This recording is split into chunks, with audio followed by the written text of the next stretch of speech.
Here's what's coming up on your horizon. Well, over the next 10 years, 5 out of every 8 new jobs and 8 out of every 10 of the highest paying positions in the United States will be in careers related to science, technology, engineering, and math, commonly referred to as just STEM. Today, we take you to the governor's inaugural STEM Summit and look at the growing push to create STEM-based jobs in Oklahoma. Stay with us for Oklahoma Horizon. Oklahoma Horizon is made possible by the Oklahoma Department of Career and Technology Education. Oklahoma's investment in career tech provides more than nationally recognized technology education and training. It produces solid financial returns for the state's economic future. Oklahoma Career Tech, elevating our economy. And the Oklahoma Department of Agriculture, Food, and Forestry, helping good people grow good things. And now, from the Career Tech Studios in Stillwater, here's your host, Rob McClendon. Hello everyone, thanks for joining us here on Horizon. Well, it's called STEM, a simple acronym for subjects that could determine our nation's future. Science, technology, engineering, and math are all fields that currently do not produce enough employees to fill current job demand. A demand that goes beyond just the needs of industry, but impacts our entire way of life, even our national security. Joining me now is our Andy Barth. Well, Rob, it seems that the STEM fields are here to stay. Employers are now looking for workers who have skills needed to operate in manufacturing and technology jobs. And student organizations are doing their part in getting students excited about STEM. Last week, we left you with the first robotics competition, which is where we pick up today's story. From engineering to programming, students involved in the first robotics competition are learning vital skills needed in today's workforce. Oh, well, when I came to robotics, I knew that this is what I was meant to do, that this is where I was supposed to be. I started the pre-engineering program at Gordon Cooper because I was interested in science and math. Preston Warden is a student at Gordon Cooper Technology Center and says STEM classes are preparing him for his future. I'm good, keep going. Well, the courses at Gordon Cooper are very college-based. I take AP courses all the time. I take engineering courses all the time, and they definitely push you to do better than what you are now. And Warden's robotics coach, Roger Ferris, says students are directed toward big careers. We have students who work in research facilities. We have students who work for manufacturers. We have students who are at Tinkerfield. We have students who are at Boeing. We have students who have gone to NASA. The list goes on, and the opportunities are almost endless. It's hard to say where. They go everywhere. And it's those job opportunities that brought both lawmakers and educators together to the first STEM Summit in Oklahoma City. Because STEM is much more than building robots. It's preparing students for vital careers in science, technology, engineering, and math. It has built us to the success that we're in today. Sophia Kim is the Strategic Relations Manager at Northrop Grumman and says engineers are the new popular. I think being a geek is a cool thing, I think it's something that we have to strive towards. And Kim says STEM is here to stay. Everyone has to understand that STEM education is the infrastructure of the United States economy. An education that starts well before college. I think we need to start as early as possible. I think it's influenced by the teachers. I think it's influenced by family members. And Oklahoma Secretary of Science and Technology, Stephen McKeever, says education and industry go hand in hand. Industry and education need to be together in this game because it's not a problem that either side can fix by themselves. And McKeever says education looks to industry for guidance. In education, we need to know what kind of graduates we need to produce, how many of them we need to produce, and we need their help in energizing those young students into careers in STEM. So it's got to be a partnership. And Michael Ming of GE Global Research says industry must support education in order to stay globally competitive. Industry has clearly a vested interest, and so they're going to be supporting universities. They're going to be supporting specific STEM activities.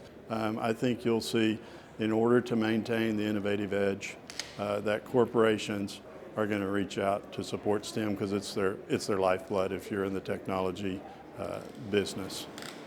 We have to be inclusive. We have to bring in women, especially in these engineering fields. I think women bring in a different perspective that I think brings a fresh new face on some of the problems that we have, some of the programs that we have. Helping grow a workforce to fill the job demands for both today and tomorrow. Well, now women who work in STEM careers earn an average of 33% more than their counterparts in other fields, yet they currently only make up 24% of the overall STEM workforce. So it stands to reason if we want to increase the number of people going into the STEM fields, a good place to start is with that half of our population that is female. Absolutely, Rob. Women are less likely to enter the STEM work fields and then more likely to leave earlier than their male counterparts. It's a problem that experts attribute to a cultural stereotype which, while still subtle, still exists today. All right, thank you so much, Andy. Now, next week, we're going to meet some Oklahomans who have taken the road less traveled, trailblazing their own path to success. But when we return, I sit down with Oklahoma Governor Mary Fallin to talk about closing a skills gap in today's workforce. You're watching Oklahoma Horizon, featuring some of the good things that are happening in the great state of Oklahoma. Well, 50 years ago, a high school diploma would qualify you for about 3 of every 4 jobs. Today, that number has dropped to 4 out of every 10. And while 40% is still a significant percentage of the job market, only a third of those jobs pays more than $25,000 annually. Just not enough to live a middle-class lifestyle. That's why, as the new chair of the National Governors Association, Oklahoma Governor Mary Fallin is working with the governors in all 50 states to begin an initiative to align educational outcomes with workforce needs. I sat down with Governor Fallin at this year's STEM conference in Oklahoma City. Well, as chair of the National Governors Association, we have the ability to set an agenda for the nation that's bipartisan, that both Republican and Democrat governors can support. And I've chosen my focus to be on America Works, education and training for tomorrow's jobs. Because once again, if we don't close that skills gap, if we don't align education and the types of courses and certificates that are being awarded and degrees with what's needed in the private sector, we're not going to be competitive as a nation. So we've been working in Oklahoma to close that gap, to align education with business and industry. And we think as a nation that's important for all of our states to do that. And so I have the great opportunity to work with our fellow governors to realign education so we can have what I call a pipeline to prosperity of a workforce.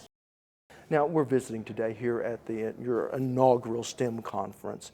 Why is STEM, science, technology, engineering, mathematics, why is that so important for the state? Well, STEM is very important for Oklahoma because it's our future. If you look at manufacturing, for an example, in the old days, if you wanted to get a manufacturing job, you basically showed up with a high school degree, maybe even less. But today, the manufacturing industry has changed tremendously. If you go into a modern day manufacturing facility, you'll see there's all kinds of technical computer equipment, machines that you run. So, things have changed in our nation. But STEM is also very important for the types of jobs we want to attract, the higher paying type of jobs in our state. The aerospace industry, defense industry, the energy sector, which is key industries in our state. Agriculture, certainly very key.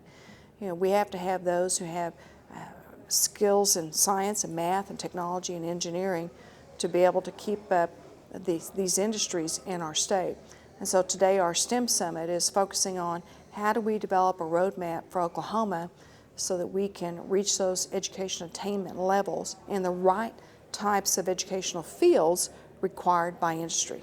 Yeah, and honestly, this comes at a time when we're seeing record college debt for our graduates, young people, and a fairly high dropout rate, something over 40%. How do we get those two to match up? Well, we're going to reach down further into our school systems, into basically middle school and certainly into high school, and start talking to our students about the types of courses that they need to take to find things that they're interested in the future, whether they get a career technology certificate to go into some type of profession or whether they go into some type of college degree program, and what types of professions they might find interesting. There's a lot of students who may not know that if you took a little bit of math and science, you could develop robots like we're seeing here at the STEM Summit. And that's something exciting that kids like to do. You know, they like their computer programs, they like their phone applications. You know, those are things our students can identify with, but we got to reach deep down into, say, the middle school and start talking to our children about the professions, the skill sets they would need to find a job that would be interesting for them in the future. What role do skills and skill certifications and vocational skills, what role will they play in this new 21st century economy? Well, if we look at the United States and where we fall within the 34 industrialized nations in the world, America is falling behind. We're 14th in reading, we're 25th in math, 17th in science. We've got to do a better job in the United States in getting our skill sets up so we can be competitive as a nation. All right, certainly some exciting times here in the state and in the country. Thank you so much, Madam Governor. Thank you, appreciate you. Still to come on Oklahoma Horizon. Finding a better future, fighting cancer. But first, living the American dream. Well, it doesn't take a rocket scientist to know the future of our economy is tied to today's educational outcomes. But my next guest says it doesn't hurt being one either. Norm Augustine is a one-time rocket scientist who went on to become the CEO of the aerospace giant Lockheed Martin, and says what happens in today's classrooms will determine our country's future from the boardroom all the way to the factory floor. You know, if you visit a classroom in America, it'll look very much like it looked when I went to school or when my parents went to school. There are desks, blackboards, chalk, and so on. Technology is just beginning to have an impact finally, but by world standards, we're losing ground. And that's really important because our educational level is going to determine whether we can compete for jobs around the world. And our young people, if they don't have the education of a young man or woman in Korea or in China, the jobs will go to Korea or China. It's so easy today to move work abroad. And it's not just in the factories, it's most fields. There are accounting firms now move their accounting abroad, tax firms move their tax preparation abroad. If you have a CAT scan read today in America, there's a good chance that will be read by a physician in either Australia or in India. And U.S. companies have software written in Bangalore, India, and they write in their daytime, which is our nighttime, transmitted here in a millisecond, and it could be tested here and sent back there at the beginning of their work the next day. So the world is flat. It absolutely is. And in that world, Oklahoma doesn't compete with Ohio, as I said in my remarks. It competes with Osaka and other places like that. Mm-hmm. Are the STEM skills you have been talking about today and we've been talking about, are they just as important on, say, the factory floor, because Lockheed produces a lot of things, as they are, say, in the design room for the engineers? Yeah, I think that the STEM skills are inherent in most of the jobs that are going to be available in the years ahead. And today, as we sit here, there are 3 million jobs open in the United States, most of which require STEM capabilities, and most of the people who apply don't have STEM capabilities. And that's the STEM gap, that's the dilemma we face. So as a rocket scientist, what is your formula for 21st century jobs for the U.S.? If we're to have jobs in the 21st century, I think there are two things that we've got to do much better at, among many others, but two stand out. One is to improve our K through 12 education system, particularly in STEM, and the second is to increase our investment in basic research, because that's where ideas come from, knowledge. And the reason this is so hard to get across is that education takes a long time, research takes a long time, and as a nation we're focused on solving problems right now. We're not good at solving problems that take 10 years to solve, and we've got to learn to do that, because if we don't educate our young people in STEM, if we don't invest in basic research, the jobs are going to just keep going out of this country. In one recent period, there were U.S. companies created 2.9 million new jobs, but they got rid of 2.4 million jobs in the U.S. at the same time. The 2.9 million were abroad. And so that's the world we're headed for if we don't start doing things differently. And by doing differently, I mean we've got to bring the free enterprise system to education in this country. And I want you to talk more about that. What do you mean by bringing the free enterprise system into education? To me, bringing the free enterprise system to education is to bring the strategy, if you will, that's worked so well in every other area, including our higher education system. And what it means is to introduce competition into education. It means to pay a physics teacher whatever it takes to get a physicist to teach physics, not to ask the phys ed teacher to teach physics. It means paying a great teacher more than a good teacher, and to helping a poor teacher find something else for a career. It means giving parents options of where their kids go to school. It's all those things that have made the free enterprise system so effective. And I think if it comes down to one word, it's competition. We all excel under competition, and we all tend to find the things we're good at. That's true of education as well. Now, we've talked mostly about younger students, but what is the role in this ever-evolving economy of retraining and skills? Great question. In my remarks that I just made, I referred to the fact that the first trajectory I ever calculated, being a space engineer of sorts, I did it with a slide rule. That was a trajectory from Earth to Mars. And that's in my lifetime. Today, a computer cranks that out in a nanosecond. And if you don't keep up with going from slide rules to computers, from going to standard biology to microbiology, from going conventional oil recovery to fracking, if you don't keep up, your career will be dead-ended. You'll be middle-aged by the time you're 30 professionally. And keeping up, I think, requires great support from community colleges, also our great universities, but I think community colleges have a particularly important role in keeping a workforce that's current. Want to share something you've seen here today? Well, all of our episodes are streaming on our YouTube channel at Oklahoma Horizon TV, or you can subscribe to our weekly free podcasts on iTunes. Well, when people think of high-tech jobs, they typically think of Silicon Valley entrepreneurs and Ivy League PhDs.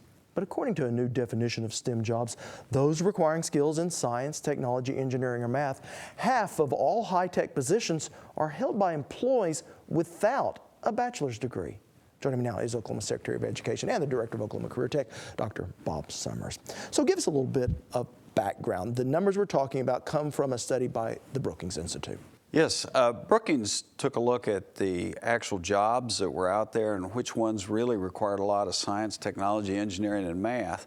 And what they found is initial studies had narrowly defined STEM to about 5% of the workforce, which about 75% of those require a bachelor's degree or higher.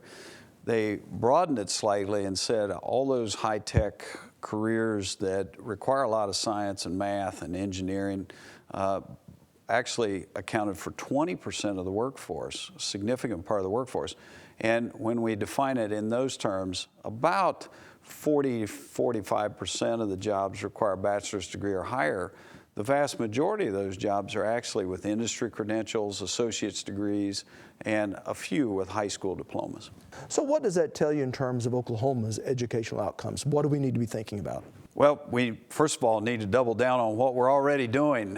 We're ramping up math and science in the high schools. We're adding technology and engineering through Project Lead the Way and a lot of other initiatives that will expose young people to the entire STEM concept.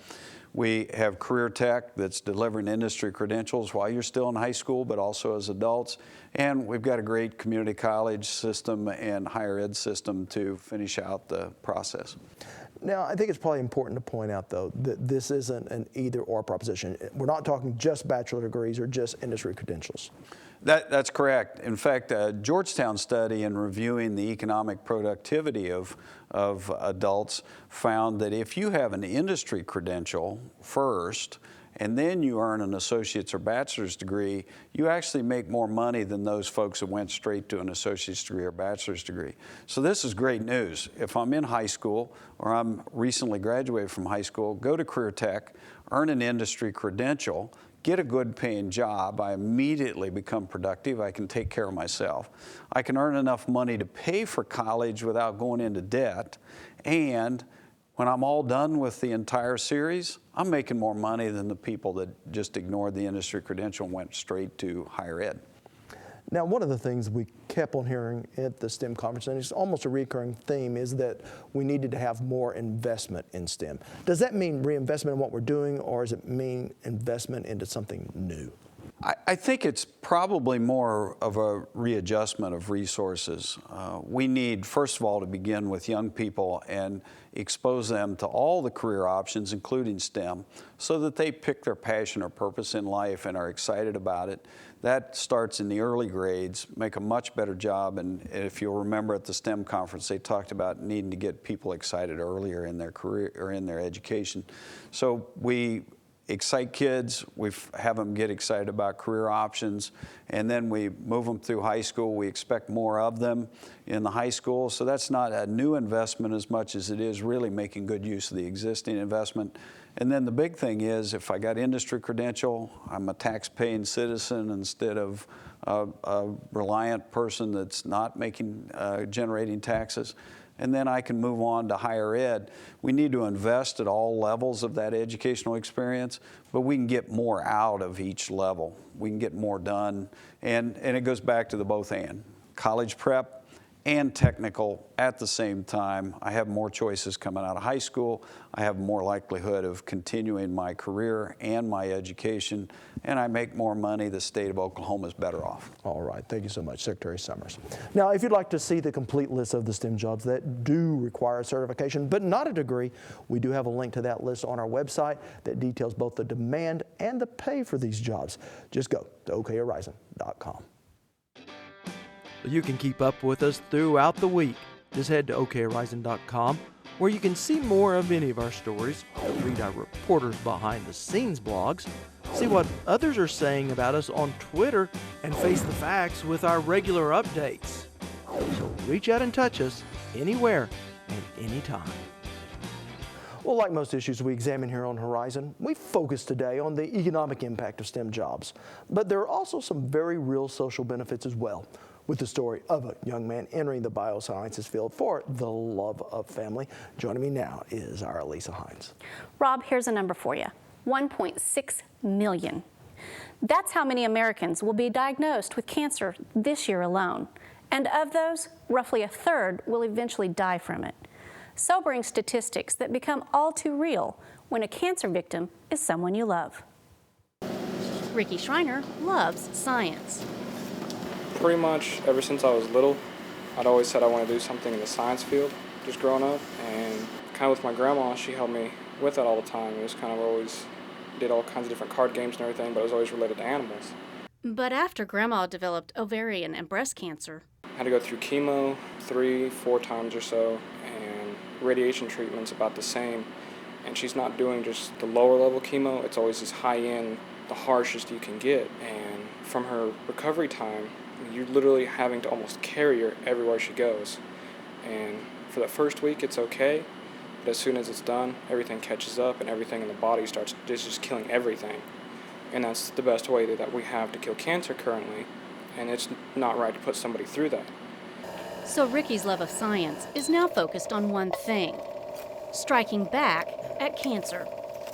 I wanted to work on a way to help fight cancer that wasn't going to completely destroy your entire system and put her through like what she had to go through. At Central Tech, in probably my junior year, I found something that they did a nano program all summer, and one of them was with nanoshells. And with that, I started looking more at it, and there was a possibility that they would use that to help with a cancer treatment. From my senior year there, as a biomedical program, you have to do an end-of-the-year senior project, and that's what I decided to work on. And using what he learned at Central Tech, Ricky is furthering his education at OSU. My professor, the first day, he was already naming off like different types of lab equipment, how to use it and everything. And he said I was probably one of the best students he had coming in, more than even his graduate students, on how to use lab equipment and different techniques to go with it. So they really teach you a lot of everything you have there. Right now, I plan on getting a degree in plant bioengineering, and with that, I want to go into medical research and do something more with cancer. A head start on the road to finding a cure. And who knows, maybe someday it will be Ricky, or someone like Ricky, whose discoveries lessen both the human and financial costs of cancer. And we wish him well. Thank you so much, Elisa. You're welcome, Rob. Next time on Oklahoma Horizon, we meet some Oklahomans who have taken the road less traveled. And as poet Robert Frost wrote, that has made all the difference. I don't think we've planned on it in any way, shape, or form. When it comes to diversifying, it's just kind of happened. But we get one thing done, and we continually have a project that we need to do. Choosing your own path on Oklahoma Show for the Heartland, Oklahoma Horizon. Looks like we're out of time. I'm Rob McClendon. Thanks for watching.